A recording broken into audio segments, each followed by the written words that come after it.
Anda menyaksikan Expos bersama saya Agung Hardiansyah.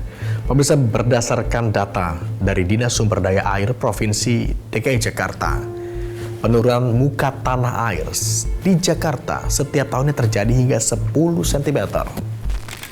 Mengejutkan, hingga 2022 ternyata 20% dari total wilayah DKI Jakarta sudah berada di bawah muka air laut. Apa yang perlu dilakukan untuk setidaknya memperlambat laju penurunan muka tanah ini?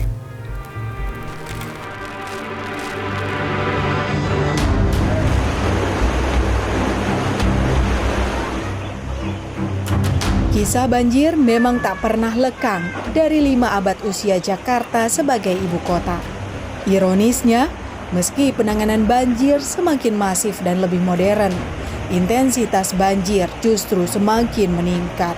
Berdasarkan catatan Dinas Perpustakaan dan Kearsipan Provinsi Jakarta, pada abad 20, pola banjir pada rentang waktu 10 tahunan. Memasuki abad ke-21, pola intensitas terjadinya banjir menjadi semakin sempit, menjadi 5 tahunan. Banjir yang masih saja berdatangan tak lepas dari kondisi fisiografis Pantai Teluk Jakarta yang tersusun oleh material endapan aluvium yang dikelilingi oleh beberapa ketinggian. Keadaan pantai umumnya terdiri dari lumpur, pasir, pasir berlumpur, dan lumpur berpasir, serta muara-muara sungai besar dan kecil di Teluk Jakarta. Bagaimana pengamatan Pusat Riset, Limnologi, dan Sumber Daya Air Badan Riset dan Inovasi Nasional?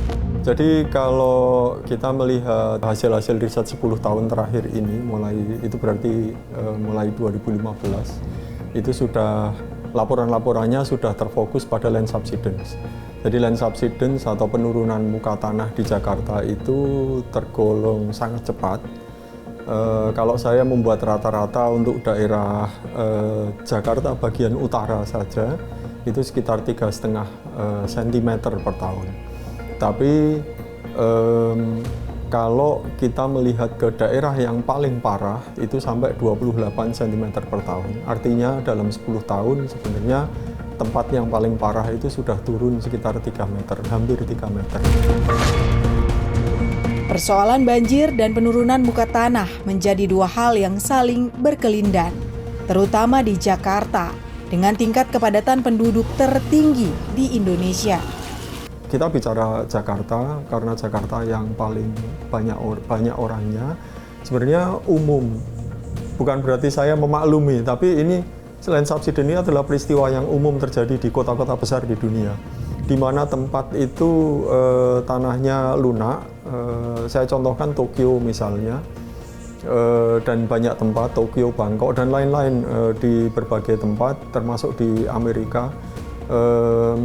Itu ketika tempat itu dihuni, kemudian orang itu mengambil air tanah, mungkin kalau di kita sampai tahun 2000 itu air tanah itu masih mencukupi. Dulu orang juga, seluruh dunia juga nggak pernah berpikir bahwa air tanah kalau diambil itu ternyata bisa habis. Tapi sekarang pergantian milenium kita tahu bahwa air tanah itu bisa habis, dan ketika air tanah itu recharge-nya lebih rendah daripada pengambilan, maka kemudian tanah itu mengalami kompaksi dan turun. Bahkan Dinas Sumber Daya Air Provinsi Jakarta mencatat, penurunan muka tanah terjadi di wilayah Jakarta bagian barat, Pantai Jakarta, dengan penurunan tanah mencapai -8 meter per tahun. Bukti nyata dan paling mudah dilihat bahwa fenomena penurunan muka tanah Jakarta bisa dilihat di area Kota Tua, salah satunya di Museum Syah Bandar ini. Sekitar 2,5 hingga 5 derajat, Museum Syah Bandar ini sudah condong ke arah selatan.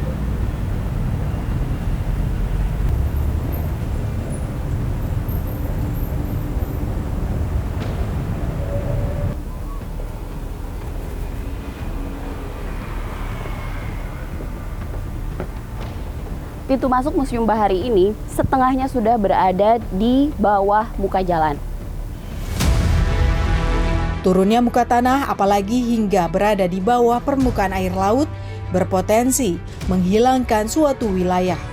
Hal ini berdampak pada terancamnya permukiman warga di area pesisir. Kalau pengaruhnya pasti ada ya, jadi adanya daratan yang hilang, ada dua faktor. Yang utama, yang pertama penurunan muka tanahnya, kemudian juga sea level rise, kenaikan muka air laut.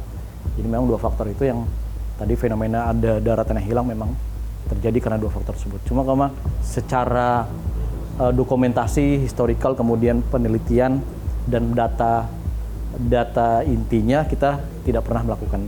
Ya, kalau keterlibatan masyarakat untuk pembangunan ini sangat diperlukan ya, kerjasama antara pemerintah dengan masyarakat. Kita memang di Jakarta ini yang memang belum bisa untuk melakukan pembangunan ini untuk saat ini, yaitu di Muara Angke ya. Muara Angke yang tadi saya infokan, titik-titik ini memang yang udah kewajiban, keharusan memang harus dibangun.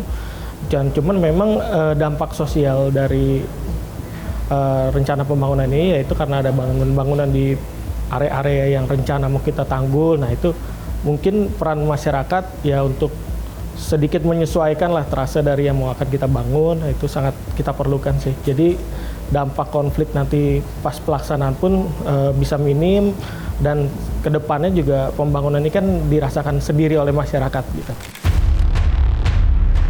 Karena itu, gagasan untuk menyelamatkan Jakarta dengan membangun tanggul tak bisa berdiri sendiri. Hingga akhirnya terbentuk konsep pengembangan kawasan pesisir dalam National Capital Integrated Coastal Development. Juga diikuti pengembangan kawasan pesisir Tangerang dan Bekasi yang di kemudian hari akan saling terhubung. Dulu waktu kita masih ada reklamasi, beberapa pulau yang akan dikembangkan, itu tanggul laut dengan konsep seperti burung Garuda pun sudah ada. Bahkan sebelumnya juga sudah ada dirancang bahwa tanggul laut itu didesain dari menghubungkan antara baratnya dan timur dari wilayah Tangerang dengan wilayah Bekasi untuk mengcover wilayah Teluk Jakarta itu sudah memperhatikan bukan sekedar membangun tanggul, tapi akan membuat di atasnya seperti jalan. Jadi ada jalan tol gitu ya. Jadi dia bisa mengurangi beban wilayah daratan Jakarta, khususnya di wilayah utara Jakarta, itu bisa dikurangin. Karena apa? Ini menarik, karena di wilayah pesisir, wilayah barat dari Jakarta itu, khususnya di sekitar kota Tangerang dan Kabupaten Tangerang, banyak dibangun kota-kota baru. Ya, kita tahu PIK juga membangun di sana. Terus di tata ruang Kabupaten Tangerang pun juga ada rencana pengembangan kawasan reklamasi. Otomatis itu kan investasi semua. Besarnya nilai investasi yang dipertaruhkan di Jakarta menjadi alasan dasar mengapa revitalisasi besar-besaran menjadi keharusan. Nah, untuk mengantisipasi seperti itu, maka harus ada satu prediksi. Betul terjadi atau tidak. Tapi yang jelas pelan tapi pasti. Kenaikan muka air laut itu pasti akan terjadi karena dengan kenaikan suhu global, mencairnya wilayah-wilayah gunung es itu pasti akan menaikkan potensi muka laut makin tinggi. Nah, untuk itu maka dibuatlah konsep gagasan untuk membuat tanggul laut untuk wilayah Jakarta. Sebetulnya oleh pemerintahan Pak Prabowo mau diteruskan sepanjang pantai utara Jakarta. Artinya apa? Jakarta dan Jawa itu sama-sama punya nilai strategis, karena Jawa itu bisa dikatakan 60% PDB nasional itu dihasilkan dari Pulau Jawa, apalagi Jakarta. Jadi menyelamatkan Jakarta adalah bagian juga menyelamatkan Indonesia, karena investasinya sudah sangat besar di situ. Lantas, setelah proyek terbangun 50%, dengan sisa pekerjaan dari Kementerian Pekerjaan Umum sepanjang 1 km dan pemerintah Provinsi Jakarta sepanjang 10 km, sudahkah terasa manfaatnya? Untuk pembangunan tanggul itu sudah dimulai dari 2015 ya untuk DKI Jakarta. Memang kalau dari dampak pembangunan tanggul ini, kalau saya lihat sendiri itu di daerah Kamal ya. Kamal itu salah satu tanggul NCSD yang sudah selesai antara kementerian dengan Pemprov DKI, dan itu udah bebas lah dari banjir rob. Ya, untuk saat ini dampaknya ke warga sih ya sangat efektif ya untuk pencegahan tersebut. Jika benar penerima manfaat dari pengembangan kawasan pesisir ini adalah masyarakat, lantas apakah masyarakat benar-benar merasakan keuntungan yang sepadan? Dan sejauh mana masyarakat turut dilibatkan sehingga potensi konflik menjadi minimal? Kami tahu semua karena sebelum pelaksanaan kerja itu kita dipanggil mengenai AMDAL-nya. Hal-hal lain juga di sini dampak positifnya ya. Dampak positif kalau udah negatifnya kecil di sini. Dampak positif buat masyarakat nelayan pesisir, satu, terhindar dari pengikisan, abrasi. Terus hal kedua juga bisa berpengaruh lah dengan turunnya dataran, menghindari dari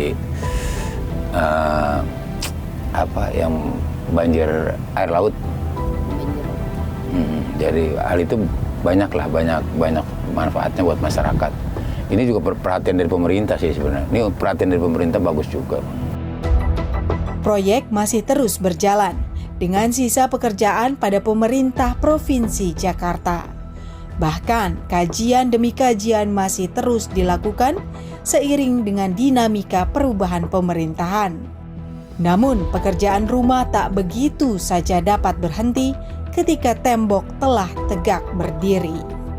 Jadi pemetaan ruang sosial masyarakat pesisir pun harus dilakukan. Apakah nanti dengan membuat tanggul laut, kan ada investasi di bawahnya itu. Investasi apa? Pipa laut, cybernya, optiknya yang ada di bawah itu kan banyak. Pipa-pipa Pertamina-nya juga banyak. Kita punya pengalaman waktu akan bangun pelabuhan di mana itu, di wilayah Bekasi itu untuk alternatif di luar Tanjung Priok itu ternyata konfliknya karena banyak sekali utilitas di bawah laut. Nah, jadi kalau misalnya kita bangun tuh tentu itu dipetakan dulu walaupun sudah ada datanya misalnya. Tapi untuk memindahkan atau merubah itu kan siapa yang nanggung?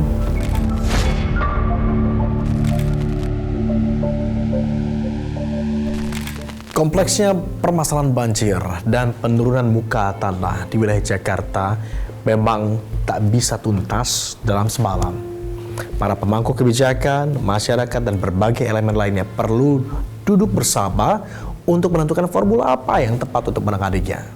Saya Agung Hardiansyah pamit. Terima kasih atas kebersamaan Anda. Sampai jumpa di Expose episode berikutnya.